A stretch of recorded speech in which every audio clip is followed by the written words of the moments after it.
Today, we're jumping right into the latest analysis from historian Heather Cox Richardson. She's laying out a compelling case for why a major political coalition might just be starting to fracture. All right, so let's get right into it. Richardson's entire analysis really kicks off with one single but incredibly shocking report from the Washington Post. She argues it was like the first tremor, signaling a much larger political earthquake was on its way. And wow, here it is. This is the absolute bombshell allegation at the center of this whole thing. A reported order to kill the survivors of a military strike. I mean, if this is true, the implications are just staggering. And as Richardson points out, this is the kind of report that makes everyone in Washington, regardless of party, just stop in their tracks. So this is really the core of Richardson's argument. This event wasn't just some random isolated incident.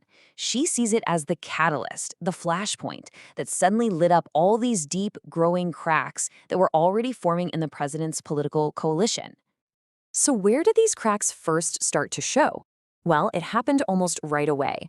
Let's take a look at the official pushback, because it came from some really powerful corners of Washington, including right from Congress and the military's own legal experts. Okay, so the response was, well, it was unified and surprisingly sharp. You had the Armed Services Committees in both the House and the Senate promising vigorous oversight. And Richardson highlights this really interesting detail. They made a point of using the name Department of Defense. Now, that might seem subtle, but it's a pretty clear rejection of the administration's push to call it the Department of War. And the pushback got even more intense. We're talking about the military's own former top lawyers, the Judge Advocate Generals, or JAGs. They put out a public statement, and, they did not mince words. They used the strongest legal language you possibly can: war crimes, murder, or both. Just wow. So, why the sudden, forceful pushback? Well, this quote from Josh Marshall, which Richardson highlights, really gets to the political calculation here. For some in Washington, this isn't just about moral outrage. It's about power. When you see people suddenly willing to challenge a president like this, it's often a signal they think he's politically weak. Nobody wants to be tied to a losing horse. And this idea of weakness, it isn't just a gut feeling people have inside the Beltway. As Heather Cox Richardson highlights, you can actually see it in the data. So let's turn to the polls, because the numbers are showing a pretty steep and rapid drop in public support. 36%. That's the number from a recent Gallup poll that Richardson cites for the president's job approval rating. And, in politics, a number like that isn't just a statistic on a page. It's a flashing red light, a blaring alarm bell. And to put that number in perspective, let's just flip it around. That means a full 60% of Americans now disapprove of the president's job performance. According to Richardson's source, that's an 11-point drop in approval in just 1 month. That is a seriously steep decline. Okay, but what about his base?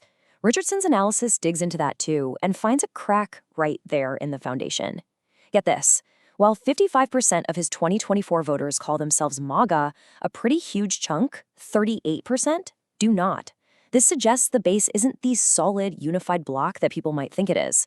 So it's not just happening in the polling numbers. Richardson argues you can see these cracks opening up in plain sight, with some really high-profile allies and insiders starting to voice sharp criticism, or, in some cases, just head for the exits. I mean, just listen to this quote. This is from Representative Marjorie Taylor Greene, someone who is widely seen as one of his staunchest allies. In a public letter saying she would not seek re-election, she directly attacked the president with this incredibly stark language, saying she refused to be a battered wife. And apparently, she wasn't alone in feeling that way. A senior House Republican anonymously told Punchbowl News that the situation has become a tinderbox and that morale has never been lower. You can just feel the tension in that quote. Then, shortly after that, another key ally, Representative Troy Nehls, also announced he was leaving Congress. Now, just for some context, this is a guy who once co-sponsored a bill to put Donald Trump on the $100 bill. So for him to step away, that's a really big deal. And according to Richardson's analysis, this isn't just a Washington, D.C. story. The dissent is bubbling up all over the place, from state governors, influential business leaders, and even local state officials. For example, take the issue of offshore drilling. Richardson notes that you've got Republican Governor Ron DeSantis publicly joining with his Democratic counterpart in California, Gavin Newsom, to oppose the administration's plans. Seeing a key Republican governor break ranks like that is highly unusual. This dissent is even coming from Wall Street, which is usually a pretty reliable source of Republican support. Richardson highlights this quote from J.P. Morgan Chase CEO Jamie Dimon. He isn't just talking about the present, he's signaling deep concern about how a future Department of Justice might view his company's actions today. That's a sign of some serious long-term anxiety. And this next one might be the most powerful example of all. Richardson points to a Republican state senator in Indiana, Greg Walker. He's publicly resisting pressure from the administration on redistricting, and he's not framing it as a political fight, but as a simple matter of right versus wrong. Okay, so we've looked at Congress, the polls, state houses, and boardrooms. What does all this evidence add up to? What's the big picture in Heather Cox Richardson's analysis? Well, when you put it all together, the picture Richardson paints is of a political coalition under stress from all sides. You have Congress reasserting itself, approval ratings in freefall, key allies heading for the exits, and growing dissent from business leaders and state officials. It's coming from every direction. And this all leads to the ultimate question at the heart of Richardson's letter. Are these just temporary fractures? A rough patch that can be smoothed over? Or are we actually witnessing the beginning of a fundamental and permanent break in this political coalition? Her analysis lays out all the evidence, but for now, that remains the open question.